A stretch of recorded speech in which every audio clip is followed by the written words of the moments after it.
దేవుని పరిశుద్ధ నామానికి మహిమ కలుగును గాక. సజీవుని స్వరంకి ఈ యొక్క కార్యక్రమానికి మిమ్మల్ని ప్రేమతో ఆహ్వానిస్తున్నానండి. అందరూ బాగున్నారా? గతించిన మాసమంతా దేవుడు తన కృపలో క్షేమాన్ని, భద్రతను, ఆశీర్వాదాన్ని అనుగ్రహించి మన జీవితాల్లో ఇంకో మాసాన్ని పొడిగించి ఇంతవరకు దేవుడు తన కాపుదలను మనకు అనుగ్రహించినందుకు దేవాది దేవునికి వందనాలు చెల్లిద్దాము.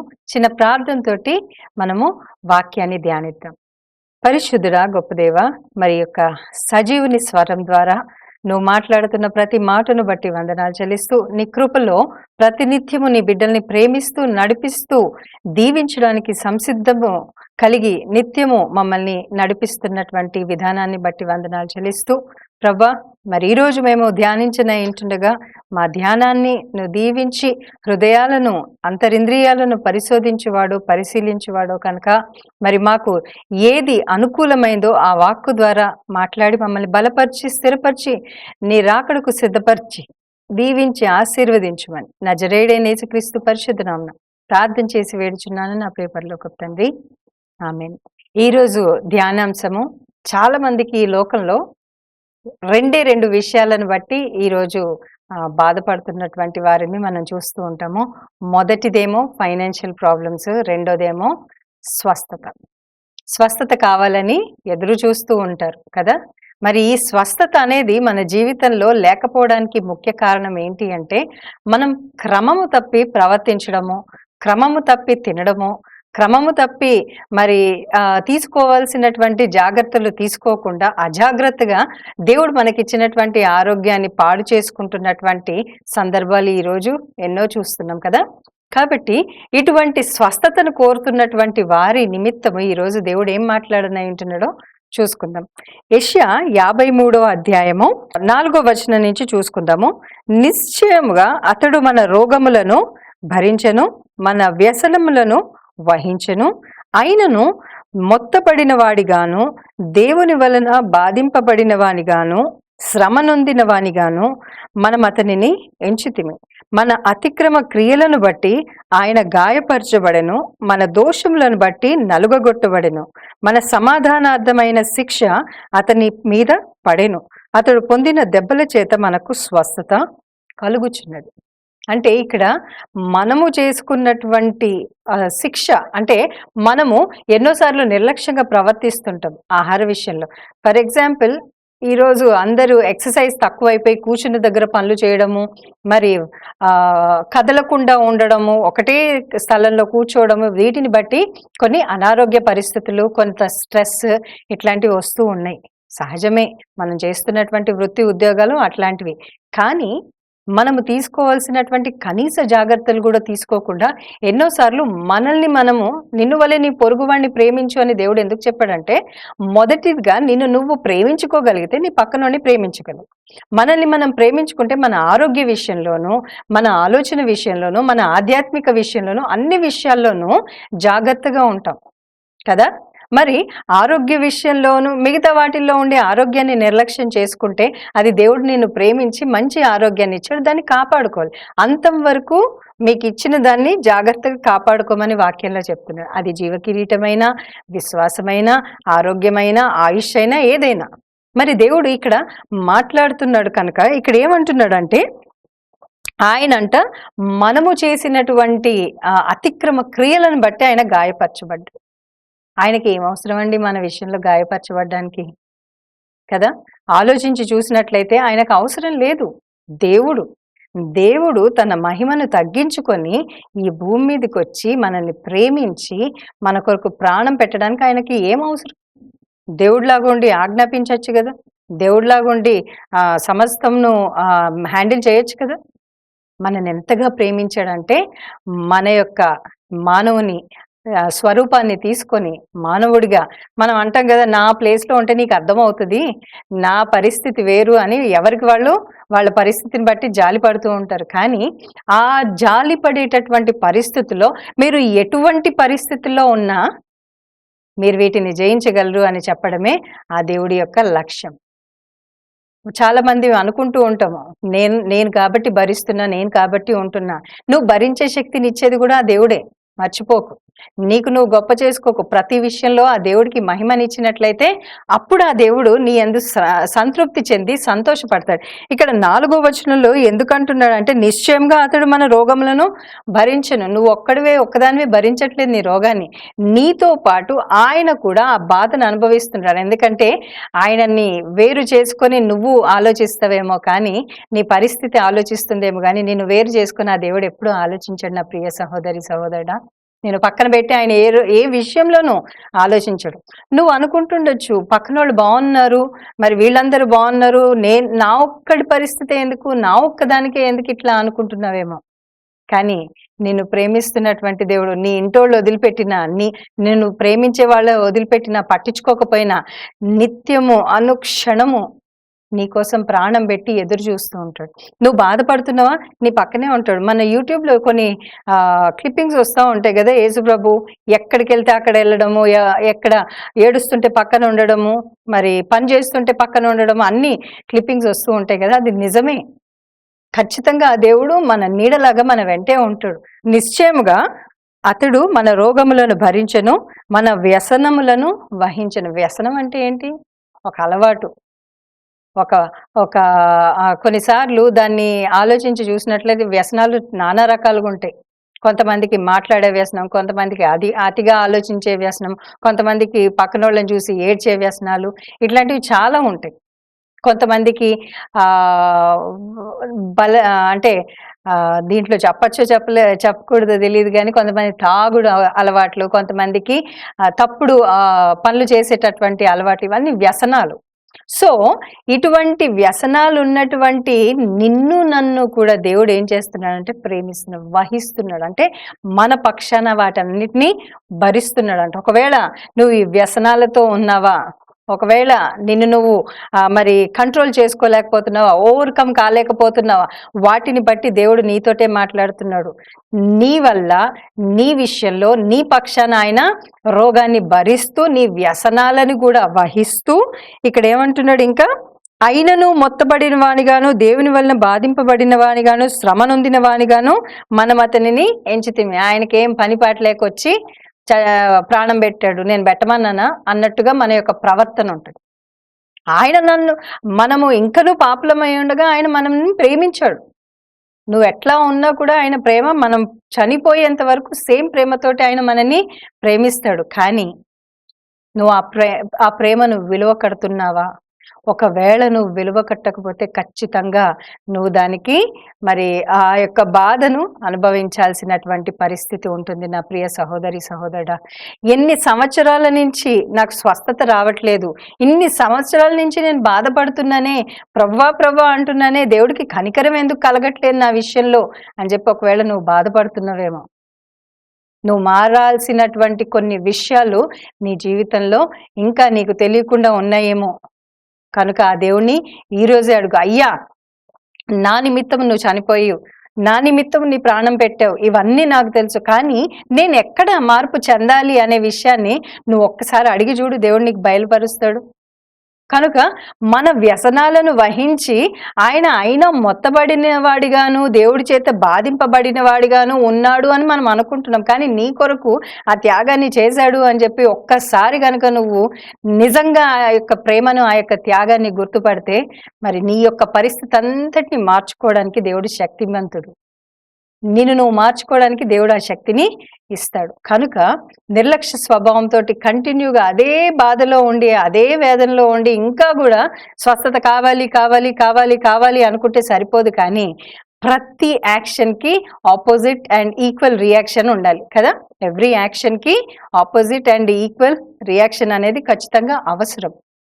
ఎందుకు అంటే మరి ఇక్కడ మార్కు సువార్త 1వ అధ్యాయము 40 నుంచి 43 వచనాలు 42 వచనాలు చూసుకున్నట్లయితే, ఇక్కడ ఒక కుష్ఠిరోగి ఆయన యొద్దకు వచ్చి ఆయన ఎదుట మోకాళ్ళుని, నీకు ఇష్టమైతే నన్ను శుద్ధునిగా చేయగలవని ఆయనతో చెప్పి ఆయనను వేడుకొనగా, ఆయన కనికరపడి చెయ్యి చాపి వానిని ముట్టి, నాకిష్టమే, నీవు శుద్ధుడవు కమ్మని వానితో చెప్పను. వెంటనే కుష్ఠరోగము వానిని విడిచెను గనుక వాడు శుద్ధుడాయను. ఇక్కడ మనం చూసుకున్నట్లయితే కుష్ఠరోగి దేవుడి సన్నిధికి వచ్చి తనని స్వస్థపరచవలసిందిగా కోరుతున్నప్పుడు మరి దేవుడు కనికరం పొందాడంట. అంటే మన యాక్షన్ కూడా అక్కడ ఖచ్చితంగా అవసరము అని దేవుడు ఇక్కడ మనకి జ్ఞాపకం చేస్తున్నాడు. అంటే నీ అంతట నువ్వు దేవుడి దగ్గర రావాల్సిన సందర్భాలు కొన్ని ఉంటాయి. మరి దేవుడు నీ దగ్గరికి వచ్చి నేను స్వస్థపరిచే సందర్భాలు కొన్ని ఉంటాయి. ఇక్కడ కుష్ఠరోగి మరి దేవుడి దగ్గరికి వెళ్ళి అక్కడ స్వస్థత నిమిత్తము సహాయం కోరాడు. మరి నువ్వు నేను దేవుడి సన్నిధికి వెళ్ళి స్వస్థత నిమిత్తం సహాయాన్ని కోరుతున్నామా? ఒక్కసారి ఆలోచిద్దాం. స్వస్థత కావాలి అనుకుంటాం, దేవుణ్ణి అడుగుతున్నాము అనుకుంటాం. ఎక్కడైతే తగ్గింపు స్వభావం కలిగి అయ్యా నేను చేసిన ప్రయత్నాలన్నీ వేస్ట్, రక్తస్రావం కలిగినటువంటి స్త్రీ తను 12 సంవత్సరాలుగా ఆ బాధని భరిస్తూ, ఆ నొప్పిని భరిస్తూ, ఆ యొక్క వేదనని భరిస్తూ, తృణీకారాన్ని భరిస్తూ, మరి తన దగ్గర అంటే మామూలుగానే ఏదైనా కొంచెం అనారోగ్యం ఉంది అంటే మనిషి దగ్గర నుంచి కొంచెం ఒకలాంటి స్మెల్ వస్తూ ఉంటుంది. అట్లాంటిది 12 సంవత్సరాల నుంచి తను ఆ బాధను భరిస్తుంది అంటే ఆ యొక్క స్త్రీకి ఎంత వేదన, ఎంత బాధ ఉండొచ్చు. కానీ ఆ స్త్రీ ఎప్పుడైతే యేసు ప్రభుని విన్నదో, వెలివేయబడ్డటువంటి స్థితి, దూరంలో ఉన్నటువంటి పరిస్థితి, అందరికి మనుషులకి దూరంగా ఉండాలి, యూదుల పారంపర్య ఆచారాల ప్రకారము కడగానుండాలి, అటువంటి పరిస్థితుల్లో నుంచి ఎవరి ఆదరణ లేదు, ఎవరికి చెప్పుకోలేదు. తన ధనమంతా అంటే తన ధనాన్ని అంతటినీ పెట్టి తన స్వస్థత కోసం ఎన్నో ప్రయత్నాలు చేసింది. కానీ ఎక్కడ కూడా తనకి స్వస్థత దొరకలేదు. తను అప్పుడు దేవుడి సన్నిధికి దేవుడి విషయాన్ని విని, ఆయన గురించి విని, గొప్ప కార్యం చేయ సామర్థ్యం కలిగినటువంటి యేసు ప్రభు తన మాట మాత్రం సెలవిస్తే స్వస్థత వస్తుంది అని నమ్మి మరి ఆ యొక్క పరిస్థితుల్లో ఈ యొక్క రక్తస్రావం కలిగిన వాళ్ళు మనుషుల మధ్యలోనికి వచ్చేటటువంటి పరిస్థితి కాదు, రాకూడదు. యాజ్ పర్ రూల్ రాకూడదు. మనుషుల మధ్యలో వస్తే దాన్ని అపవిత్రముగా ఎంచి జనాలు తనని బాధపరిచి దూషించి మరి పరిస్థితులు ఎట్లా ఉండేవో ఆ టైంలో. కానీ ధైర్యము చేసి నేనెవ్వరికి కంటబడను, వచ్చి దేవుడి చెంగుని మాత్రం ముట్టుకుంటే నేను స్వస్థత పొందుతాననే విశ్వాసం, అంటే ఈక్వల్ రియాక్షన్.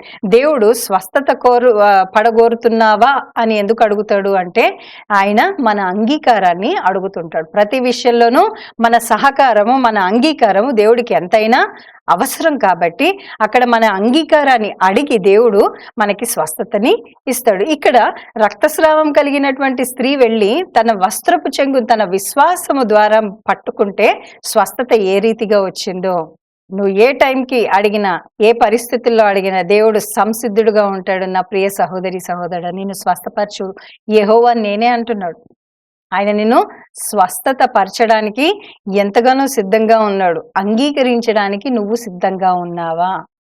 ఇక్కడ మరి ఇద్దరిని గురించి మాట్లాడుకున్నాం. ఈ ఇద్దరు కూడా దేవుడి దగ్గరికే వచ్చి ఆయనని ముట్టుకుంటే స్వస్థత, ఆయన మాట మాత్రం సెలవిస్తే స్వస్థత అని ఎంతో సంతోషంగా వచ్చి ఆయన సన్నిధిలో అడిగారు. మరి బెతెస్దా కోనేరు దగ్గర 38 సంవత్సరాల నుంచి ఆ యొక్క కుష్ఠిరోగి బెతెస్దా కోనేరు దగ్గర ఆ యొక్క పక్షవాయువు కలిగినటువంటి వ్యక్తి కదల్లేనటువంటి పరిస్థితుల్లో ఉండి, ఆ కదల్లేనటువంటి పరిస్థితుల్లో నుంచి మరి తనకి సహాయం చేసే వాళ్ళు ఎవరూ లేని పరిస్థితిలో పక్షాన మరి 38 సంవత్సరాల నుంచి ఆ వ్యక్తి అక్కడే పడి ఉన్నాడు. తనకి సహాయం చేసేవాళ్ళు ఎవరూ లేనటువంటి పరిస్థితి. మరి దేవదూత వచ్చి నీళ్లు కదిపినప్పుడు ఆ దాంట్లో దూకిన ప్రతి ఒక్కళ్ళు మొదట ఎవరైతే దూకుతారో వాళ్ళకి స్వస్థత అనేది కలుగుతుంది. మరి ఈయనని అందరూ విడిచిపెట్టారేమో, పరిస్థితిని బట్టి అందరూ విసిగిపోయారేమో, ఈయన ఆ యొక్క పరిస్థితికి అలవాటు పడిపోయాడేమో, అట్లా జీవించడానికి అలవాటు పడిపోయాడేమో. అదే బెడ్ మీద రోజు ఆయన తెచ్చి అక్కడ పడుకోబెట్టడం, వెళ్ళిపోవడం, మళ్ళీ నెక్స్ట్ డే రావడం, మరి ఏమేమి జరిగాయో మనకైతే తెలీదు. కానీ యాజ్ పర్ వాక్య ప్రకారం మనం చూసుకున్నట్లయితే తను 38 సంవత్సరాల దగ్గర నుంచి అక్కడ పడుకుని ఉన్నాడు, అక్కడే పడున్నాడు, అక్కడే లేస్తాడు, అక్కడే పడుకుంటాడు. అట్లా నిశ్చలమైనటువంటి కదల్లేనటువంటి పరిస్థితుల్లో ఆ వ్యక్తి అక్కడ మరి అనారోగ్యంతో పడున్నాడు. మరి దేవుడు ఎవరిని కూడా విడిచిపెట్టడండి. అది ఎవరైనా పర్వాలే, ఎవరిని విడిచిపెట్టే దేవుడు కాదు. దేవుడికి మహిమ వచ్చేటటువంటి స్వస్థతలు కొన్నుంటాయి. దేవుడిని కావాలి అనుకొని పొందేటటువంటి స్వస్థతలు కొన్నుంటాయి. దేవుడి యొక్క అద్భుతాన్ని చూడాలనుకునేటటువంటి స్వస్థతలు కొన్నుంటాయి. ఇక్కడ మరి బెతెస్దా కోనేరు దగ్గర దేవుడు తనని కనికరించి, ప్రేమించి మరి నీ పరిపెత్తుకొని లే అన్నాడు. ఇక్కడ ముట్టుకోలేదు. వాళ్ళొచ్చి ఈయనను ముట్టుకోలేదు, ఈయన వెళ్ళి వాళ్ళని ముట్టుకోలేదు. కానీ మాట మాత్రం సెలవిస్తే స్వస్థత జరుగుతుంది అని చూపించడానికి దేవుడి యొక్క గొప్ప కార్యం చేశాడు. 38 సంవత్సరాల నుంచి పక్షవాయువుతో ఉన్నాడంటే ఆ వ్యక్తికి దాదాపు మనం ఇవాళ రేపు చూసుకుంటే బీపీ హై అయిపోయి జనాలు 30 ఏళ్లకో 40 ఏళ్లకో ఇట్లాంటివి వచ్చేస్తూ ఉన్నాయి. కానీ అప్పుడు ప్రజలు చాలా బలమైన వారు, శక్తి అంటే మంచి దేహదారుఢ్యం ఉన్నవాళ్ళు, అటువంటి పరిస్థితుల్లో ఉన్నవాళ్ళు మరి పక్షవాయువు 38 సంవత్సరాల నుంచి అంటే దాదాపు ఆయన వయసు నాకు అనిపిస్తుంది 70 పైనే ఉండొచ్చు. 70 ఏళ్ళకి 80 ఏళ్ళకి దాదాపు అంత ఉండొచ్చు అని నేను అనుకుంటున్నాను. ఎందుకంటే యేసుప్రభు పుట్టక ముందు నుంచే ఆ వ్యక్తి అక్కడ పడుకుని ఉన్నాడు. అంటే దేవుడి ప్లాన్ ఎట్లా ఉంటుంది చూడండి మన విషయంలో. యేసుప్రభు పుట్టక ముందే ఆ వ్యక్తి 5 సంవత్సరాల ముందు నుంచి అక్కడ పడుకొని ఉన్నాడు. ఆ యొక్క బెతెస్దా కోనేరు దగ్గర ఉన్నాడు. దేవుడు అన్ని చేస్తూ చేస్తూ చేస్తూ చేస్తూ చేస్తూ చేస్తూ చివరికి ఆ యొక్క బెతెస్దా కోనేరు 3.5 సంవత్సరాలైనా పరిచర్య చేశారు. కాబట్టి మరి ఆ 3.5 సంవత్సరాలు పర్టిక్యులర్గా ఏ టైంకి వెళ్ళారో తెలీదు. బట్ అక్కడ మనం చూడగలిగింది ఏంటి అంటే దేవుడి యొక్క ప్రణాళిక ఆయన విషయంలో ఎట్లా ఉంది. దేవుడి యొక్క ప్రణాళిక అంటే ఆల్వేస్ దేవుడు మనకి మంచిదాన్ని ఇవ్వాలి అనుకుంటాడు. దేవుడు ఈ సృష్టిని సృష్టించినప్పుడు ప్రతిసారి ప్రతి రోజుని మరి ఆయన క్రియేషన్లో ప్రతిదీ మంచిదిగా కనబడెను. దేవుడు మంచిదే చేస్తాడు, కానీ మనమే దాన్ని పాడు చేసుకుంటాము. దేవుడిచ్చిన ఆరోగ్యాన్ని పాడు చేసుకుంటాము. దేవుడిచ్చినటువంటి ఆశీర్వాదాన్ని నిర్లక్ష్యపరుస్తాము. దేవుడు కొన్ని వద్దు అని చెప్పాడు అంటే ఖచ్చితంగా వద్దు. నీ మాట అవునంటే అవును, కాదంటే కాదు అన్న ప్రకారం ఉండాలి. కానీ ప్రతిదీ నువ్వు అనుకున్నట్టు జరిగిపోవాలి అనుకుంటే ఇటువంటి అనారోగ్యాలే వస్తూ ఉంటాయి. నీకు దేవుడు ఇచ్చినటువంటి ఆరోగ్యాన్ని చక్కగా కాపాడుకో. నీకు దేవుడు ఇచ్చినటువంటి అందాన్ని చక్కగా కాపాడుకో. దేవుడు నీకు ఇచ్చినటువంటి ప్రతిదాన్ని జాగ్రత్తగా కాపాడుకో. ఎందుకంటే నీకు దేవుడు నమ్మి నీ కుటుంబాన్ని ఇస్తాడు, నీ ఇంటి వాళ్ళని ఇస్తాడు, నువ్వు ఉద్యోగం చేస్తున్నటువంటి ఉద్యోగాన్ని ఇస్తాడు, నువ్వు చేస్తున్నటువంటి ప్రతి వ్యాపారాన్ని ఇస్తాడు, ఆశీర్వాదాన్ని ఇస్తాడు, డబ్బుని ఇస్తాడు, అన్నిటినీ ఇస్తాడు. నిన్ను నమ్మి నీ చేతిలో ఏదైనా పెడితే మరి జాగ్రత్తగా చూసుకోవడానికి నువ్వు ఎల్లప్పుడూ సంసిద్ధత కలిగి ఉండాలి. ఎందుకంటే నీ విషయంలో ఆయన బాధపరచబడ్డాడు నీ యొక్క అతిక్రమ క్రియలను బట్టి. ఇక్కడ మళ్ళీ యెషయా 53:5 చూసుకున్నట్లయితే మన అతిక్రమ క్రియలను బట్టి అతడు గాయపరచబడెను. మన అతిక్రమ క్రియలంటే ఏంటి? నీకు అప్పచెప్పినటువంటి బాధ్యతను సక్రమంగా నిర్వర్తించకుండా నీ సొంత ఆలోచనలతోటి దాన్ని పాడు చేసుకోవడమే అతిక్రమ క్రియలు. అతిక్రమము అంటే ఆజ్ఞ అతిక్రమమే పాపం అంటారు. అంటే చెప్పింది చెప్పినట్టు చేయకుండా నీ ఇష్టం వచ్చినట్లుగా చేసుకునేది పాపముతో సమానము. కాబట్టి నీ అతిక్రమ క్రియలను బట్టి ఆయన గాయపరచబడ్డాడు, మన దోషములను బట్టి నలుగగొట్టబడ్డాడు. దోషము అంటే దేవుణ్ణి ధిక్కరించి దేవుడికి వ్యతిరేకంగాను దేవుడి ఆలోచనకు వ్యతిరేకంగాను జీవితం జీవిస్తున్నాము అంటే అది ఖచ్చితంగా అతిక్రమమే. మనకి రెడ్ సిగ్నల్ ఉంటుంది, ట్రాఫిక్లో వెళ్ళేటప్పుడు రెడ్ సిగ్నల్ ఉంటుంది. రెడ్ సిగ్నల్కి మనము ఆగాలి అని అర్థము. మరి ఆరెంజ్ వచ్చినప్పుడు గెట్ రెడీ, గ్రీన్ వచ్చినప్పుడు వెళ్ళొచ్చు. మరి రెడ్ సిగ్నల్ వచ్చినప్పుడు నువ్వు దాన్ని దాటేసి వెళ్ళిపోతే అది అతిక్రమము. అంటే నేను ఆగు అన్నప్పుడు ఆగాలి. ఒకవేళ రెడ్ సిగ్నల్ వచ్చినా కూడా నువ్వు క్రాస్ చేసి వెళ్ళిపోయావు అనుకో, యాక్సిడెంట్ ఎవరికైతుంది? రెడ్ సిగ్నల్కి అవుతుందా, నీకు అవుతుందా? కాబట్టి దేవుడు చెప్పిన ప్రతి దానికి కూడా నిన్ను నువ్వు సంసిద్ధపరచుకొని వద్దు అన్న దగ్గర నువ్వు ఆగితే నీ అతిక్రమ క్రియలు తగ్గుతాయి. కనుక ఇక్కడ మన అతిక్రమ క్రియలను బట్టి మన దోషములను బట్టి ఆయన నలగొట్టబడెను, మన సమాధానార్థమైన శిక్ష అతని మీద పడెను. మనకి సమాధానము దొరకాలి అని చెప్పి ఆ శిక్షను ఆ దేవుడు అనుభవించాడు. నీ జీవితంలో సమాధానం లేదా? నీ జీవితంలో నెమ్మది లేదా? నీకు అస్వస్థతన, రోగాల పాలయ్యావా? మరి కుష్ఠ వ్యాధి వచ్చినటువంటి పరిస్థితి, యేసు ప్రభు కాలంలో కుష్ఠ వ్యాధి వచ్చిన వాళ్ళు ఊరికి చాలా దూరంగా బ్రతకాలి. వాళ్ళని అందరూ వెలేస్తారు. అంటే అదొక వాసనతోటి కూడినటువంటి వ్యాధి. మరి ఆ త్రోవలో ఎవరన్నా వస్తే నేను అశుద్ధుడిని, అంటే ఐఎమ్ అన్క్లీన్ అని గట్టిగా అరవాలంట. ఒకవేళ కనుక అటువంటి పరిస్థితులు అరవలేదు అంటే వాళ్ళని రాళ్లతో కొట్టి చంపేటటువంటి పరిస్థితి, అటువంటి భయంకరమైనటువంటి పరిస్థితి. అంటే మన జీవితంలో కూడా ఎంతో కుళ్ళు వాసన మన జీవితంలో వెలివేయబడ్డటువంటి పరిస్థితి, నిస్సహాయమైనటువంటి పరిస్థితి, ఈ అస్వస్థత ద్వారా మనం ఎన్నో పొందుకోవాలి యాక్చువల్గా చూస్తే. కానీ తన ప్రేమను బట్టి మనని ప్రేమించి నీ కొరకు నా కొరకు తన ప్రాణాన్ని పెట్టాడు. హల్లెలూయా, దేవుడికి మహిమ కలుగును గాక. నాకేంటి లాభం అని ఆలోచించేటటువంటి పరిస్థితి ఈ రోజుల్లో మనము మన ఇంటోళ్ళ దగ్గరే చూస్తూ ఉంటాం. నాకేంటి, నీకు చేస్తే నాకేంటి అన్నట్టుగా ప్రవర్తిస్తూ ఉంటారు. నేను చేయలేకపోతున్నా అంటారు. కానీ మన దేవుడు అట్లా అనలేదు. నువ్వు మంచిగా ఉన్న నీతో ఉంటాడు, నువ్వు వ్యతిరేకంగా ఉన్న నేను ప్రేమిస్తాడు. నువ్వు మరి దేవుడికి అన్ని రకాలుగా బాధ కలిగించేటట్టుగా ఉన్నా కూడా ఆయన నిన్ను ప్రేమిస్తూనే ఉంటాడు. ఎందుకంటే ఆయనకు ఆయన ప్రాణం విలువ తెలుసు, ఆయన రక్త త్యాగం విలువ తెలుసు. కనుక లాస్ట్ మూమెంట్లోనన్నా, అట్లీస్ట్ లాస్ట్ మూమెంట్లోనన్నా నువ్వు ఆయన తట్టు తిరుగుతావేమో అన్న ఆశతోటి దేవుడు ఎవ్రీ సెకండ్ నీకు ఆప్షన్స్ ఇస్తూ ఉంటాడు నువ్వు బాగుపడ్డానికి, నీ స్వస్థత కొరకు, మరి నీ కుటుంబ స్వస్థత కొరకు, నీ ఆర్థిక స్వస్థత కొరకు. 107వ కీర్తన 20వ వచనంలో రాయబడ్డట్లుగా వారు పడిన గుంటలో నుండి వారిని లేవనెత్తే దేవుడుగా ఉన్నాడు. దేవుడికి మహిమ కలుగును గాక. మనం ఆర్థిక సమస్యల, ఆరోగ్య సమస్యల, మరి స్వస్థత అనేది లేనటువంటి అనారోగ్య స్థితి, చనిపోయిన వాళ్ళని సహితము లేపగలిగినటువంటి గొప్ప దేవుడు మన దేవుడు కదా. నీ పరిస్థితి మారదు, నాకు ఇంకా స్వస్థత రాదు, అయిపోయింది, నేను లాస్ట్ స్టేజ్లో ఉన్నా అనుకుంటున్నావేమో. ఆయన మాట మాత్రం సెలవిస్తే నువ్వు లేచి కూర్చుని ఆ దేవుడిని మహిమపరిచేటటువంటి జీవితాన్ని ఇస్తాడు. 4 రోజులు కుళ్ళు పడిపోయి కుళ్ళు వాసన వచ్చేటటువంటి లాజర్ని లేపినటువంటి దేవుడు నీ అస్వస్థతలో నేను లేపలేడా? అందుకే ఇక్కడ 5వ వచనంలో అంటాడు కదా, అతను పొందిన దెబ్బల చేత మనకు స్వస్థత కలుగుచున్నది. ఆల్రెడీ కలుగుచున్నది, రోజు రోజు రెన్యూ అవుతూ ఉన్నది. అతను పొందిన దెబ్బల చేత మనకి స్వస్థత కలుగుతూనే ఉన్నది. ఎప్పటిదాకా మనం బ్రతికున్నన్ని రోజులు మనం అనారోగ్యంగా ఉంటామేమో, కానీ మరి దేవుడు మనని లేవనెత్తే దేవుడు, బలపరిచే దేవుడు, స్వస్థపరిచే దేవుడు. రోజు రోజు స్వస్థతను పొందుతూనే ఉంటాం మనం కదా.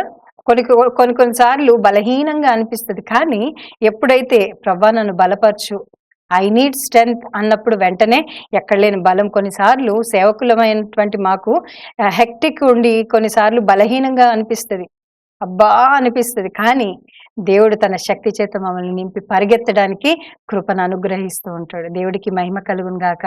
అందుకనే చివరిగా ఏమంటున్నాడు అంటే, నిర్గమకాండము 15వ అధ్యాయం 26వ వచనంలో, మీ దేవుడైన యెహోవా వాక్కును శ్రద్ధగా విని ఆయన దృష్టికి న్యాయమైనవి చేసి ఆయన ఆజ్ఞలకు విధేయులై ఆయన కట్టడలన్నిటినీ అనుసరించి నడిచిన ఎడలా. ఇక్కడ కంప్లీట్గా అంటే ఇందాక అతిక్రమము అన్నాం కదా, అతిక్రమము గురించి మాట్లాడుకున్నాము, మరి మన యొక్క దోషములను గురించి మాట్లాడుకున్నాము, ఆజ్ఞ అతిక్రమమే పాపం, ఇవన్నీ మాట్లాడుకున్నాము.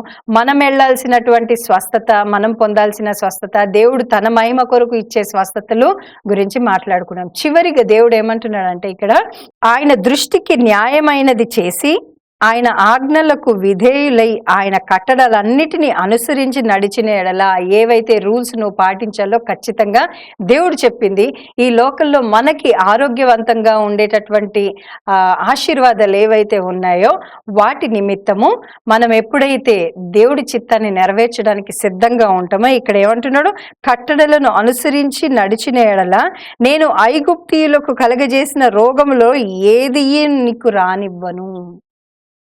ఏది కూడా మనకి రానివ్వను అని వాగ్దానం చేస్తున్నాడు. ఎప్పుడు ఈ వాగ్దానం మన జీవితంలో నెరవేర్చబడుతుందంటే రూల్స్ అండ్ రెగ్యులేషన్స్ పాటించినప్పుడు. ఇప్పుడు షుగర్ వ్యాధి ఉన్నవాడు స్వీట్స్ తినద్దు అని కనీస కామన్ సెన్స్, కానీ వాళ్ళకి క్రేవింగ్స్ ఎక్కువ అవుతూ ఉంటాయి. ఏదైతే వద్దు అంటారో ఆ పని చేయడం మనిషికి అలవాటు అయిపోయింది. కాబట్టి ఆ షుగర్ వ్యాధి ఉన్నవాడు కనుక కంట్రోల్ చేసుకొని మరి ఏదైతే చెప్పబడ్డదో దాని ప్రకారము దానికి దూరంగా ఉన్నట్లయితే అది ఖచ్చితంగా తనకి రాకుండా ఉంటుంది. కనుక ఇక్కడ ఏమంటున్నాడంటే, నేను ఆజ్ఞాపించిన ప్రకారము కట్టడలను అనుసరించి రూల్స్ని ఖచ్చితంగా పాటిస్తే ఐగుప్తు మీద ఉన్న ఏ రోగము నీకు రాకుండా నేను నిన్ను కాపాడుతాను. అంత మాత్రమే కాదు కానీ నిన్ను స్వస్థపరచు యెహోవాను నేనే అంటున్నాడు. ఇక్కడ ఒకవేళ కొన్నిసార్లు అట్లా డిస్టర్బ్ అయ్యో లేకపోతే మనము తినాలి అన్న బలహీనత, లేకపోతే కొన్ని బలహీనతలు ఉంటాయి మనిషికి. తిండి ఒక్కటే కాదు, కొన్ని బలహీనతలు ఉంటాయి. కొన్నిసార్లు అది డిస్టర్బ్ అయినా కూడా నిన్ను స్వస్థపరచు యెహోవాని నేనే అంటున్నాడు. సో ఆ దేవుడు మన విషయంలో 100% క్లారిటీగా ఉన్నాడు.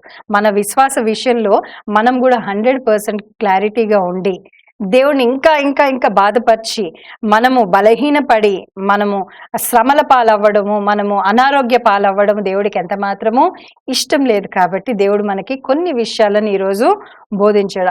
ఆ యొక్క విషయాలను నిర్లక్ష్యం చేయకుండా, నేను బాగానే ఉన్నా కదా, నాకు స్వస్థత దేవుడు ఇవ్వట్లేదు, దేవుడు ఇవ్వకుండా ఉండడు, కానీ నువ్వు పొందుకోవడానికి అర్హత నీకుందా అనేది ఒక్కసారి ఆలోచించి నిర్ణయం తీసుకొని దేవుడి సన్నిధిలో ప్రార్థించినట్లయితే ఖచ్చితంగా మీ మనవులన్నిటిని దేవుడు ఆలకిస్తాడు. ఖచ్చితమైనటువంటి జవాబు దేవుడు మనకిస్తాడు. అది ఎలా అంటే స్వస్థత, కంప్లీట్ ఆరోగ్యం చేత దేవుడు మనల్ని నింపి దీవించి ఆశీర్వదించును గాక. ఆమేన్. దేవుడి కొద్ది మాటల్ని దీవించును గాక. చిన్న ప్రార్థన చేసుకుందాం. పరిశుద్ధుడా గొప్ప దేవ, ఇంతవరకు స్వస్థత నిమిత్తం నువ్వు మాట్లాడిన ప్రతి మాటను బట్టి వందనాలు చెల్లిస్తూ, నీ కృపలో మమ్మల్ని జ్ఞాపకం చేసుకుని నిత్యము నడిపిస్తున్నటువంటి విధానాన్ని బట్టి కూడా వందనాలు చెల్లిస్తూ, అయ్యా మేమైతే బలహీనులం, ప్రతి విషయంలో నువ్వు బలహీన పడుతూ ఉంటాం, కానీ నువ్వు బలమై ఉన్నటువంటి దేవుడు, స్వస్థపరచు యెహోవాని నేనే అంటున్నావు. మా అతిక్రమ క్రియలను బట్టి నువ్వు గాయపరచబడ్డావు, మా దోషములను బట్టి నలగగొట్టబడ్డావు. మరి నువ్వు పొందిన గాయముల చేత మాకు స్వస్థత అని సెలవిచ్చిన ప్రకారము నిశ్చయముగా ఈ యొక్క వాక్యాన్ని చూస్తున్నటువంటి ఎందరైతే అనారోగ్యంతో బలహీనతలతో మరి స్వస్థత నిమిత్తము ఎదురు చూస్తున్నారో వారందరికీ నిశ్చయంగా నజరేయుడైన యేసు నామమున స్వస్థత కలుగును గాక. నువ్వు పొందిన గాయముల చేత వాళ్ళకి స్వస్థత కలుగును గాక. స్వస్థపరచు యెహోవాని నేనే అంటున్నావు కనుక నీ వాక్కును పంపి వారిని బాగు చేసి వారు ఉన్నటువంటి గుంటలో నుండి లేవనెత్తి బలపరిచి నిలబెట్టి నీ కొరకు గొప్ప సాక్షులుగా ఈ బిడ్డల్ని వాడుకొనమని నజరేయుడైన యేసు నామమున విత్తినటువంటి వాక్యాన్ని మంచి నేలను పడి ఫలించి అభివృద్ధి చెందులాగున దీవించమని యేసయ్య పరిశుద్ధ నామమును బట్టి ప్రార్థన చేసి వేడుచున్నాను నా ప్రియ పరలోకపు తండ్రి. ఆమేన్. దేవుడు మిమ్మల్ని దీవించును గాక. మళ్ళీ తిరిగి కలుసుకునేంత వరకు దేవుడు మీకు తోడైన గాక. ఆమేన్. Praise the lord.